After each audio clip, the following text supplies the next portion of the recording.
So one of the reasons I make music is to hopefully inspire other musicians and that they can do this too. And I realize I might be discouraging other musicians from making music because all of the music I've released under Liberty and Danger up until this point has had live drums. Until today, my new album Weirdo, which was released on YouTube July 15th, 2026, which is today of making this video, it has MIDI drums, and it's kind of like a statement.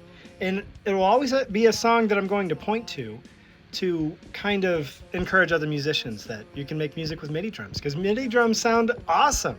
And the last thing I want to do is discourage other musicians from making music, and that you should never feel shame for using MIDI drums. So the song that I'm using MIDI drums on is called American Psycho. I have it pulled up right here, and I'm going to show you how I went about creating MIDI drums for this. So it's kind of funny, I made this decision after I recorded drums.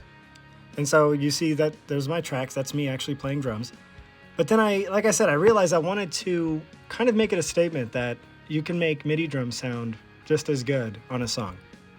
Now, one tip I do have if you are going to do this is bounce down your MIDI data to actual audio because of processing power.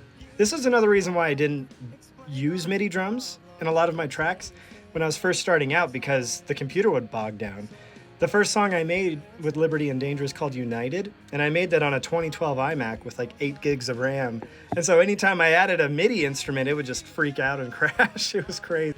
But you know, I got a better computer that can handle this stuff. So I have like 30 or 64 gigs of RAM on this new computer. And so I really don't need to bounce down, but I still like to give that message. If you only have like 8 to 16 gigs of RAM and you have a whole bunch of tracks, that might be the reason why your computer is bogging down. And I'm using Steven Slate drums for my drums, and that's why all the MIDI is on one track. But I actually recommend to separate each individual MIDI note or snare, kick, hi-hat, all that stuff into its own track. And you should be able to do that by simply right-clicking on the MIDI data. And then from there, you can make a drum bus where you can put like saturation on there. Of course, you can put a compressor on there. There's like an LA2A trick that you can do with drums to make them sound pretty cool that I've heard a lot of people do. Now, for the sake of time, I don't want to go into all of that, but yeah, long story short, you can still achieve all of that with MIDI drums, and you can even create like a room mic by sending everything to another send and then having like reverb on there, and then there you go, you have like an overhead kind of. And by the way, I'm not sponsored by Steven Slate drums. You absolutely do not need Steven Slate drums, but I only bought it for the like samples to kind of add like an extra snare layer for my mixes. Every one of my mixes on this album, Weirdo, has an additional snare layer to kind of make the snare have some familiarity throughout the whole album. But yeah, and so with Steven Slate, you can click on each individual thing and kind of dial it in terms of like velocity. So you can click on the snare, mess with the volume here, bottom, top, whatever, right?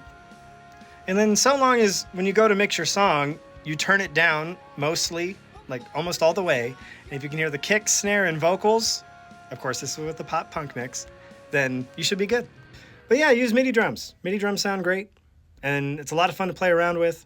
With Logic Pro, you can even start it out with like a session drummer type deal, and you can right-click on that and then create MIDI data from that and then do all those other processes I said, and poof, you have awesome sounding drums. But yeah, check out my album Weirdo. It's on YouTube. It'll be on Spotify and everywhere else in a couple weeks. It's been submitted to distributing, and so. But yeah, thanks for watching this video, and have a wonderful rest of your day, everybody.